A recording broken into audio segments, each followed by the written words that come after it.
Nous voici dans cette vidéo tant attendue sur l'autonomie, mon autonomie, ma maison autonome. Alors on va tout de suite recadrer, je vais parler d'autonomie énergétique. Je ne prétends pas être 100% autonome parce que c'est pas vrai, mais je vais parler de ce que j'ai fait chez moi, jusqu'où je suis allé et ce que j'ai pas réussi à faire ou qui est en cours, ce qu'on peut toujours améliorer. Alors générique.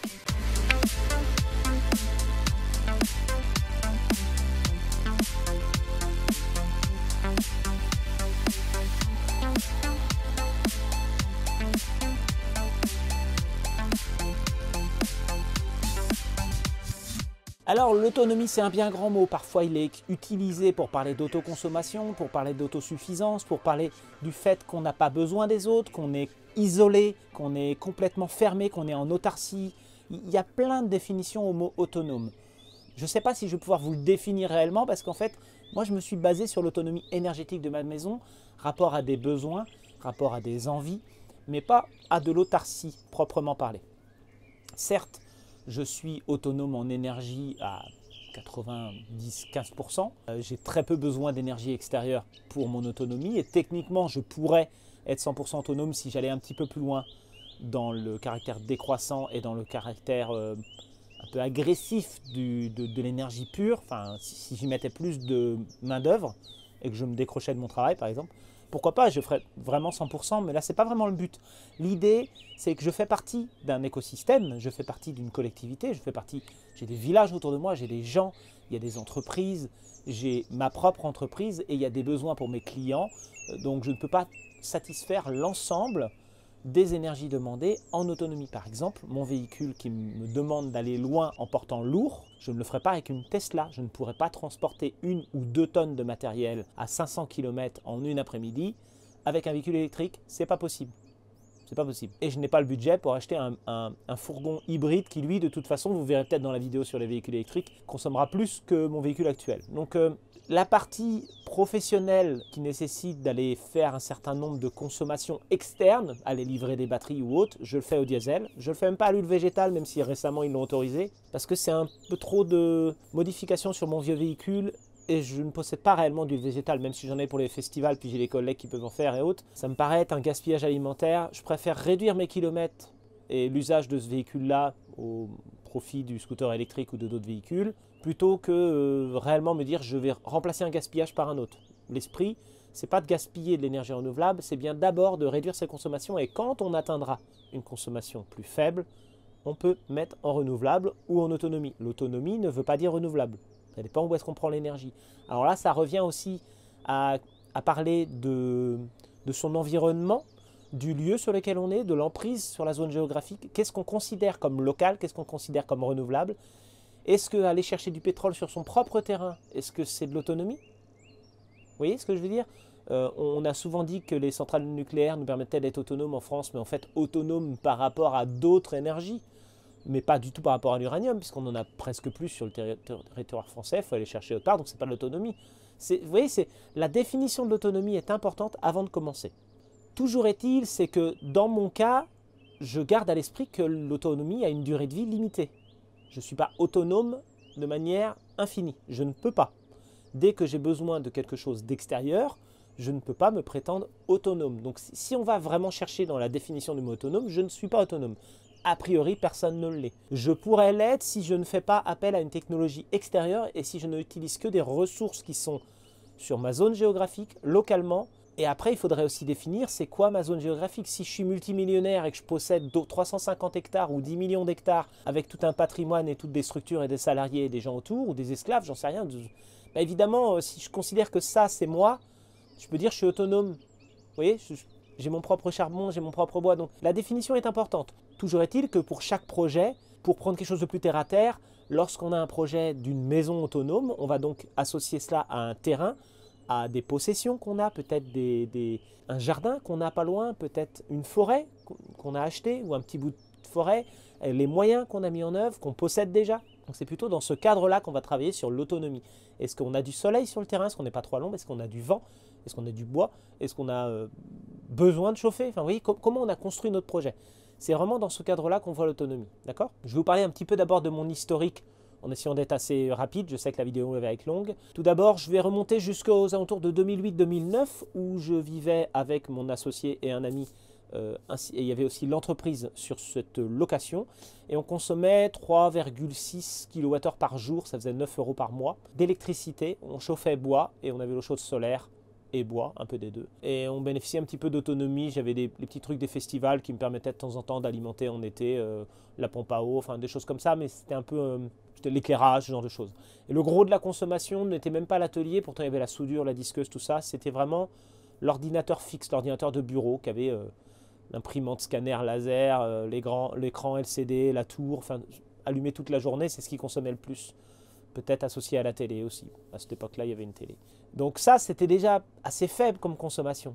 Par la suite, j'ai déménagé dans un collectif, donc au manoir de la Grée, où on était une dizaine d'habitants et on tenait tous sur 1000 watts de panneaux solaires. On consommait à peu près 0,15 kWh par personne par jour d'énergie dans chaque habitat. Et on avait 2 postes d'énergie en commun, machine à laver et pompe à eau. Donc la pompe à eau se déclenchait 2 fois par jour et la machine à laver était collective. Donc en fait, ces postes-là, ils étaient en plus, ils n'étaient pas par personne, ils étaient dans le collectif. Donc globalement, on tournait à 1 kWh jour, 2 kWh jour maxi pour 10 personnes, quoi. Donc c'était très très restreint, très peu de confort, on n'alimentait pas grand-chose. Moi, si je voulais alimenter plus, il fallait que je me branche sur mon camion solaire que j'avais toujours à cette époque-là et qui était garé à côté. Donc si je voulais plus d'énergie, je me connectais dessus pour, je sais pas, mettre un appareil à raclette par exemple. Donc ça, c'était l'expérience d'avant ma maison actuelle. Et lorsque je suis arrivé sur cette maison, eh bien on a évolué aussi en énergie. Alors je vais vous parler du choix de la maison. Alors étant donné que je voulais être en autonomie, j'ai choisi une maison qui n'avait pas EDF, qui m'a permis d'accéder à un tarif faible de maison et de faire le projet que je voulais. Donc je n'avais pas EDF, pas l'eau, pas l'assainissement. Il y avait le télécom. Même s'il ne marchait pas, il y avait le télécom. Je peux techniquement le remettre en marche. Je ne m'en sers pas non plus aujourd'hui. Il a marché 6 mois, je crois. Sur cette maison, on a d'abord eu un tout petit panneau solaire de 200 watts, un autre après. On alimentait tout en 12 volts, on n'avait pas de frigo. On était habitué à ne pas avoir de frigo à la maison d'avant. Ça se passe très bien sans frigo. Quand on a un cellier, nickel. Hein. Vraiment des tout petits usages. Et quand on avait besoin de grosses énergies, pareil, je me branchais sur le camion solaire qui était garé à côté, qui permettait de faire les machines à laver, de faire le reste. C'était une façon de fonctionner, parce que j'allais encore pas mal dans les festivals. Et puis 2016-2017, j'ai acheté en 2013. 2016-2017, on a fonctionné encore un peu sur la remorque solaire sur un certain nombre de moyens, mais j'ai décidé d'arrêter le camion solaire pour les festivals, parce que voilà, j'en ai eu marre. J'ai récupéré les panneaux solaires du camion, en tout cas une partie, et j'ai installé 2450 watts de panneaux solaires en hauteur sur le rocher pour permettre l'autonomie de la maison. À cette époque-là, on avait une très grosse autonomie puisqu'on avait très peu de consommateurs en fait derrière. On a reconstruit une façon de consommer après pour avoir un certain confort, notamment congélateur et frigo, parce que on avait besoin de congeler du lait maternel, on avait besoin de congeler un certain nombre de plats, donc je choisis tout petit frigo, tout petit congélateur. Je vais pouvoir vous montrer ça. Et donc je suis arrivé quand même avec des consommations stables qui me plaisent bien aujourd'hui, qui sont de l'ordre de 2 kWh par jour. Je vais en reparler dans la vidéo. Ça va peut-être évoluer avec la mobilité, je vais voir. Je ne sais pas encore, pour l'instant je suis satisfait comme ça fait plusieurs années que c'est comme ça, donc c'est là-dessus qu'on va se baser sur mon autonomie actuelle.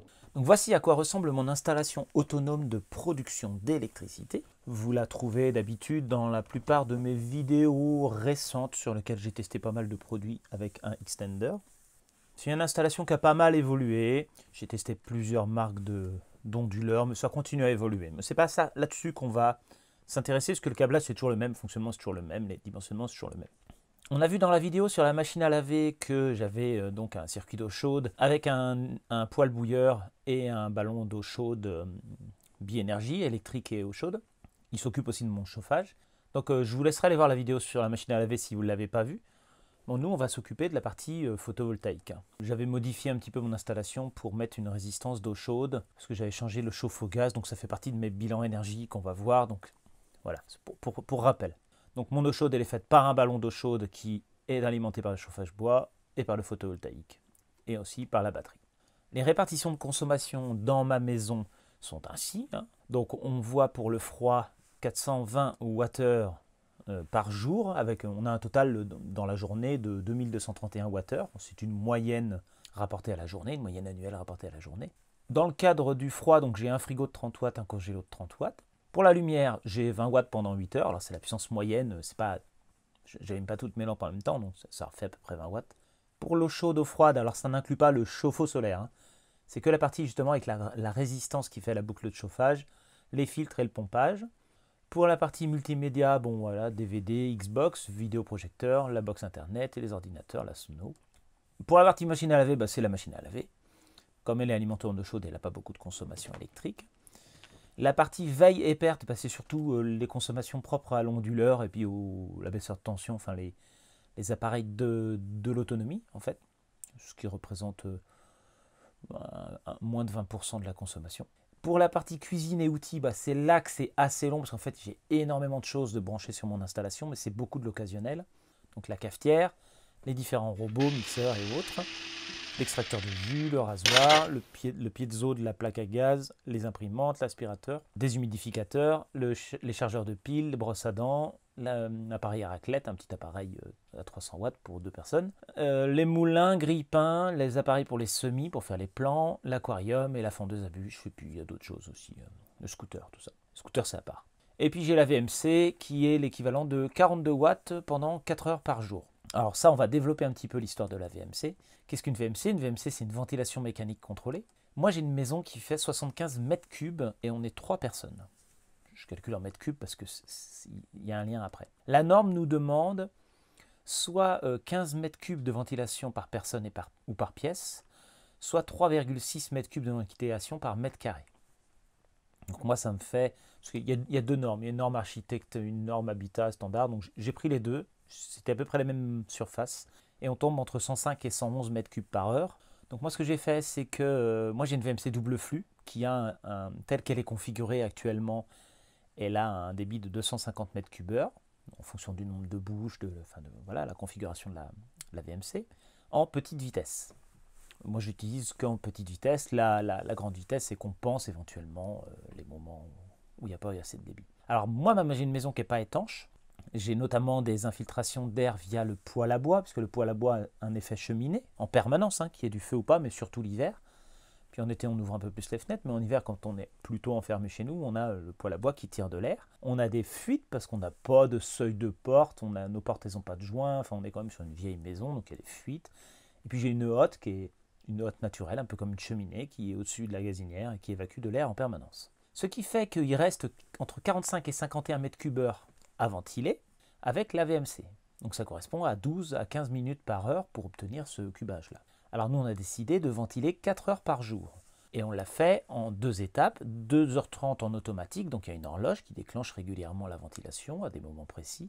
Et puis on a un interrupteur pour la mettre en manuel quand on cuisine, quand on va prendre la douche et autres, un peu comme tout le monde en fait. Puis la deuxième vitesse, elle s'enclenche s'il y a besoin.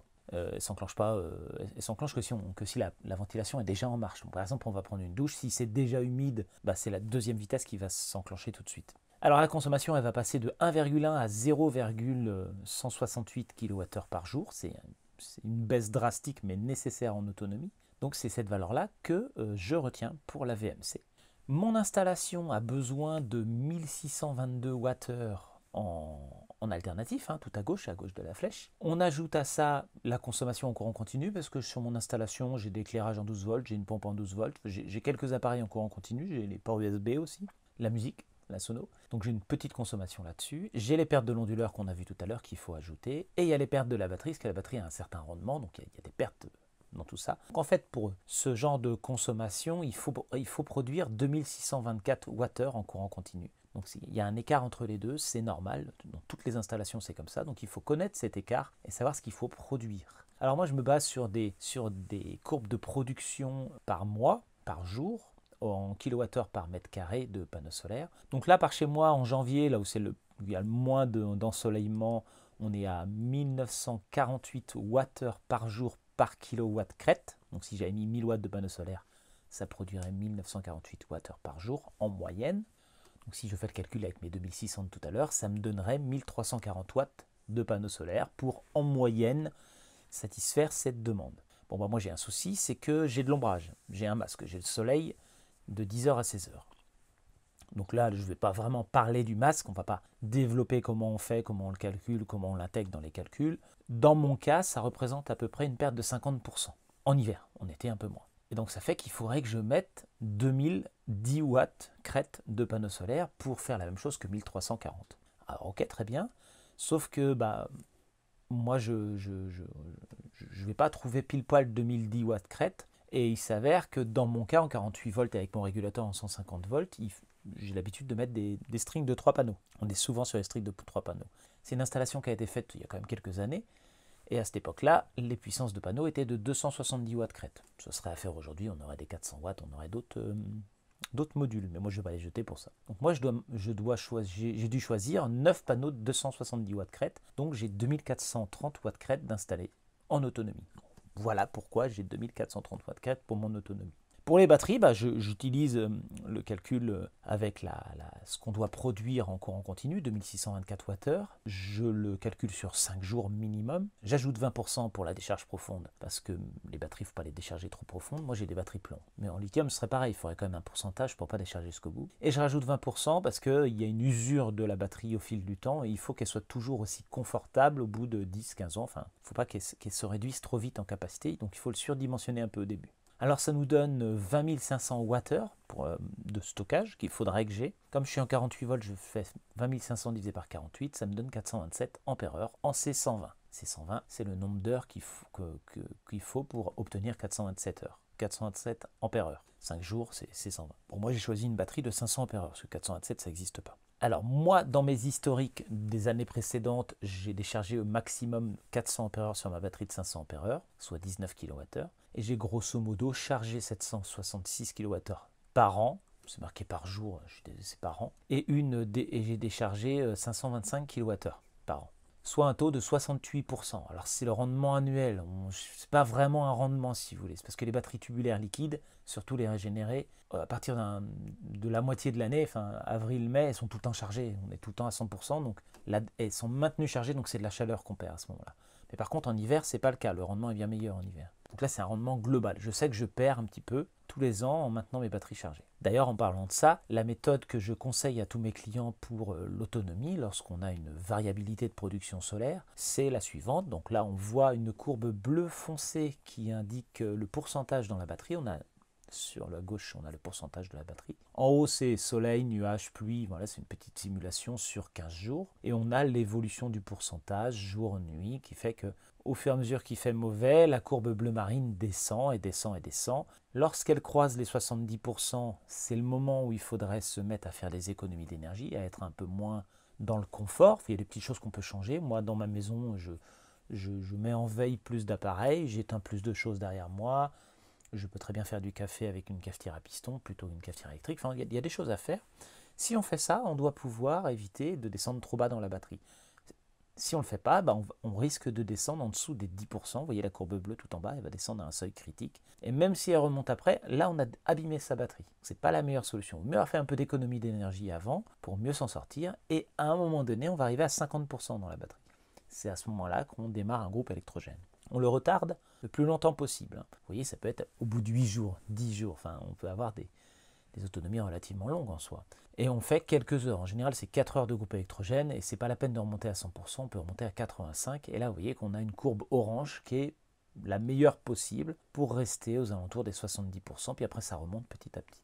Donc c'est la démarche que je conseille à mes clients pour avoir une meilleure durée de vie sur les batteries. Il vaut mieux mettre 4 heures de groupe électrogène et être économe en énergie au bon moment, plutôt que se dire bah non, il reste encore 1% dans les batteries, je continue. Alors mon schéma électrique, il y en a plusieurs, c'est celui-là, c'est celui qui est affiché à côté de mon installation. Alors il y a des choses qui ne sont pas installées encore, comme le groupe à cogénération et l'éolienne. Je n'ai pas installé d'éolienne pour l'instant, ça viendra. Ce qu'on peut remarquer sur ce schéma, c'est que c'est un MPPT unique pour toutes les sources d'énergie. J'ai qu'un seul MPPT. Et puis que j'ai 2 résistances électriques pour mon eau chaude. Parce que là, on va rentrer dans le sujet de l'eau chaude photovoltaïque. On voit 2 résistances de 750 watts en série. Puis la petite astuce, c'est que j'ai mis mon contacteur entre les 2 résistances. Ça permet d'avoir une chute de tension aux bornes du contacteur intéressante, puisqu'il y a des résistances en série. J'ai fait ça pour... j'avais pas de condensateur à l'époque sur mes bornes, et c'était plus pratique pour moi. Alors ce relais qui déclenche les résistances électriques, qui sont elles branchées en direct sur les panneaux solaires, eh bien, je le déclenche avec un taux de pourcentage, une tension et un délai. C'est-à-dire qu'il faut être au-dessus de 95% dans les batteries. Ça, c'est le contrôleur batterie qui me le dit. Au-dessus de 55 volts pour ma part. Et pendant quelques minutes. Il faut au moins que la tension soit supérieure à ce seuil pendant quelques minutes. et ça va enclencher l'eau chaude. A contrario, si on descend en dessous d'une certaine tension ou d'un certain pourcentage, là c'est instantané, ça coupe. Ça permet, lorsqu'on branche une cafetière ou qu'on met un appareil qui consomme beaucoup, d'un seul coup ça coupe l'eau chaude. Ça reprendra plus tard. Alors j'ai fait un schéma quand même un peu plus lisible, qui est très représentatif de mon installation. Il manque quelques petites choses, mais en gros on voit sur la gauche, on a la même chose, les résistances en série avec le contacteur au milieu, son petit condensateur, c'est fusible, et qui sont alimentés directement par les panneaux solaires.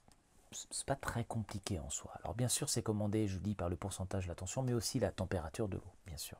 J'ai un petit inverseur de source qui me permet de mettre en marche forcée ou de couper, d'avoir quand même la maîtrise sur l'eau chaude. Le schéma de plomberie, bon là j'ai que celui-là, j'en ai pas refait d'autres, mais globalement c'est mon schéma à moi de mon installation avec mes radiateurs, mon bouilleur et tout ça. Ce qu'on remarque, c'est que c'est un grand ballon de 300 litres qui est coupé en deux, les résistances sont au milieu, donc on va peut-être le revoir après, avec un échangeur 15 kW en bas, et c'est branché sur un poêle bouilleur de 5 kW. Donc moi ça me sert à faire mon chauffage et mon eau chaude en hiver. Donc quand il n'y a pas de soleil, c'est au bois. Ce qui donne la courbe annuelle suivante, enfin les courbes, on voit hiver, printemps, été, automne, hiver.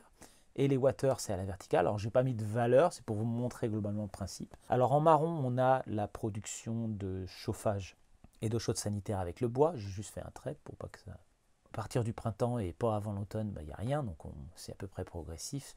C'est pas tout à fait arrondi comme ça, hein. Il y a des moments, en avril, on chauffait plus qu'en décembre, ça dépend de la saison. En hiver aussi, on a une petite courbe bleue, c'est l'essence, donc les moments où il y a besoin de recharger un petit peu les batteries. C'est pareil, c'est pas forcément arrondi comme ça, mais c'est pour symboliser.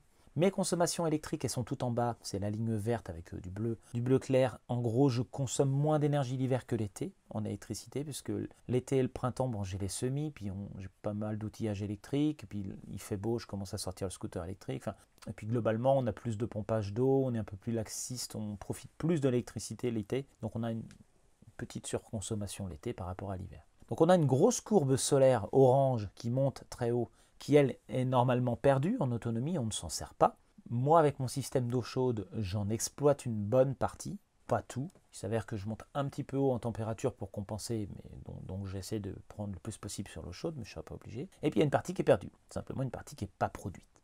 Les panneaux solaires ne les produisent pas. C'est une petite réserve qui parfois nous sert quand il ne fait pas beau, mais globalement dans l'année, il y a de l'énergie perdue, on en reparlera tout à l'heure. Concernant le fonctionnement de la résistance électrique aux bornes de mes panneaux solaires, alors j'en ai déjà parlé dans plusieurs vidéos, donc je ne vais pas vous refaire tout le principe ici. Je vous conseille d'aller voir notamment la vidéo que j'ai sortie début janvier sur mon premier chauffe-eau photovoltaïque, où j'explique la droite rouge, là, c'est ce qui représente la puissance de la résistance électrique en fonction de la tension qu'on lui applique, P égale RI carré ou P égale UI, oui. Et on a les courbes des panneaux solaires en fonction de l'ensoleillement, 1000 watts par mètre carré, 500 watts par mètre carré, 200 watts par mètre carré.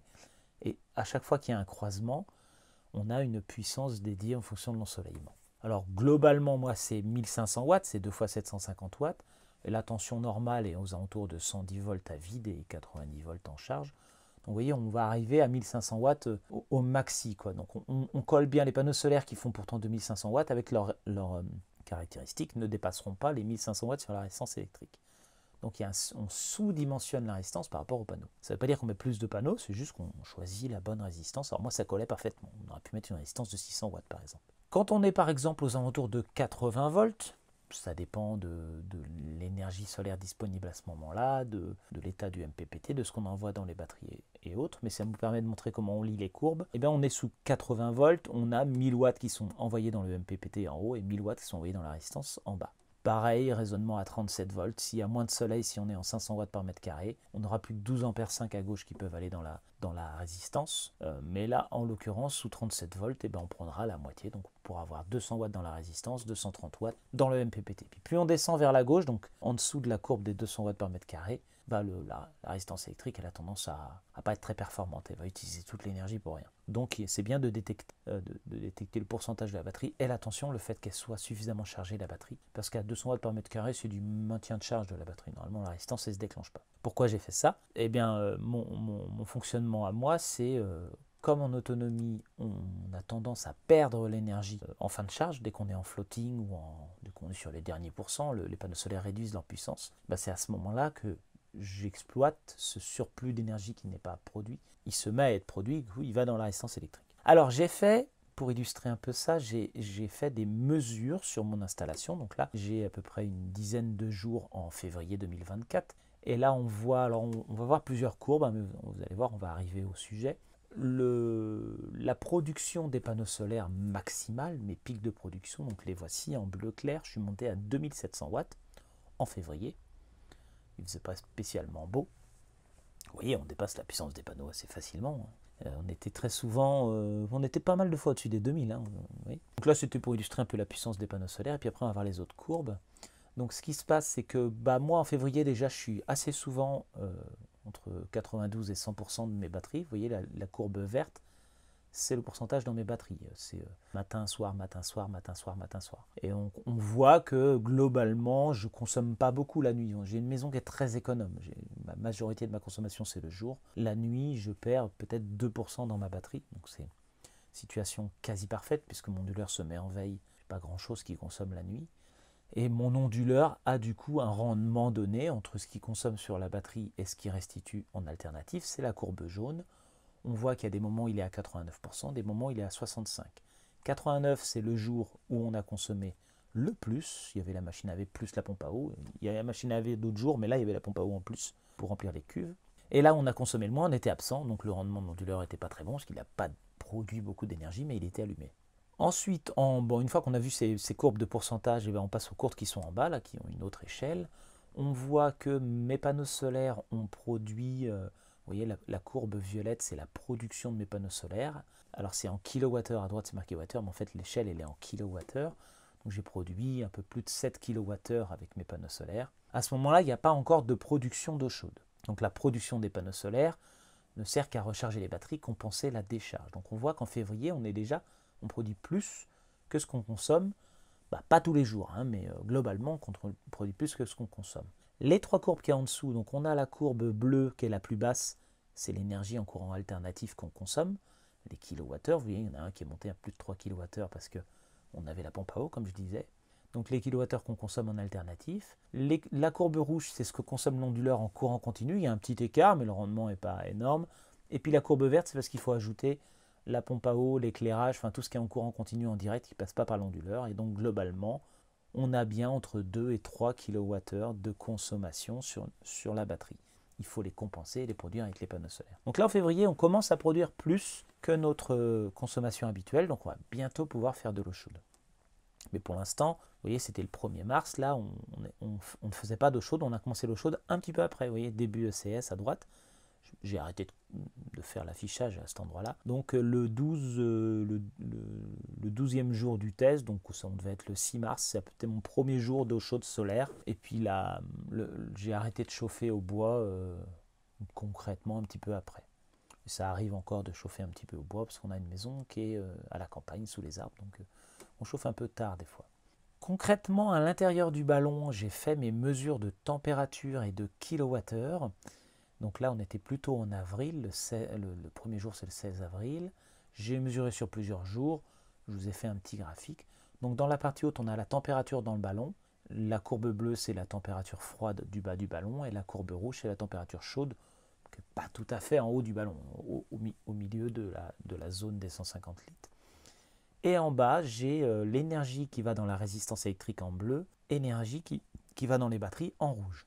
On remarque tout d'abord que l'énergie qui va dans les batteries est toujours supérieure à l'énergie qui va dans la résistance, parce que la conception de mon système fait que j'ai toujours plus d'énergie qui est produite en MPPT qu'avec la résistance, sauf si bien sûr les batteries sont complètement chargées, et auquel cas on peut avoir une chute de production dans les batteries. Donc mon petit ballon à droite là, avec les sondes, je vous le représente de manière très très simple. Ce qu'on a à noter là d'abord, c'est qu'à la fin de mes 6 jours, j'ai un écart assez conséquent. J'ai beaucoup plus d'énergie qui va dans les batteries et beaucoup moins qui va dans l'eau chaude. C'est parce que ce jour-là, j'ai rechargé mon scooter électrique. Et donc ça a fait ça a fait baisser la température dans le ballon. Et même 2-3 jours après, j'avais une température bien plus basse parce que ça a même déclenché le chauffage. Il fallait faire du feu parce qu'on est tombé sur un jour très très froid. On a un endroit, il y a le poêle à bois là-haut. Comment je le sais? En fait, c'est parce que la température basse a augmenté alors que la température haute n'avait pas augmenté. Parce que le bas du ballon est chauffé par le poêle à bois. Donc pour que le bas du ballon chauffe, il faut soit que le haut soit très très chaud et communique de la chaleur, soit qu'il y ait un élément externe qui produisent de la chaleur, donc le poêle à bois. J'ai fait une petite ligne à 1,8 kWh par jour. Là, ce sont les pertes de mon ballon. Alors j'ai mis environ 1,8 kWh. Parce que plus le ballon est chaud, plus il perd, plus il est froid, moins il perd. Donc c'est un peu une limite. Dès qu'on produit moins que 1,8 kWh, donc c'est le cas le dernier jour là, eh ben on va avoir une chute de la température dans le ballon. On ne pourra plus maintenir les 40 ou les 60 degrés en plus de la consommation. Hein. Et donc là, bien évidemment, si on reste trop longtemps en dessous des 1,8 kWh, bah, du coup, il faudra faire un appoint avec le bois. Ça m'arrive quand il fait froid.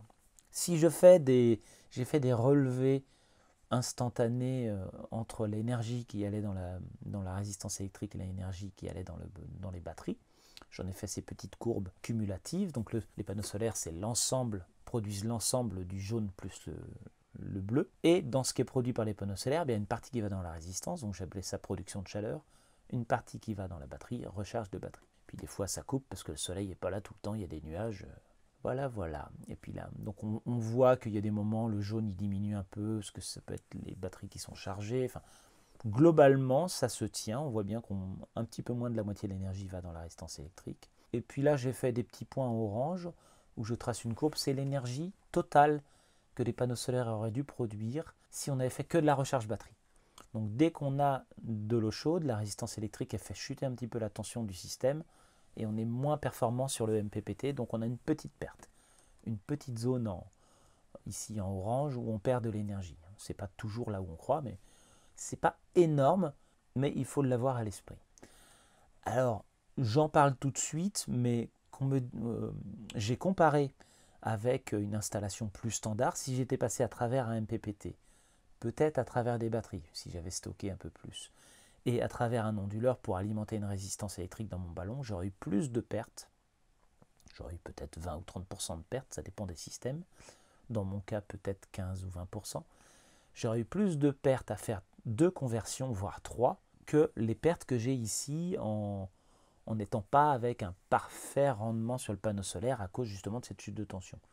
De la même manière, si j'avais un micro-onduleur qui envoyait sur le réseau et qu'après j'avais un système qui envoie dans le ballon, eh ben j'ai des pertes.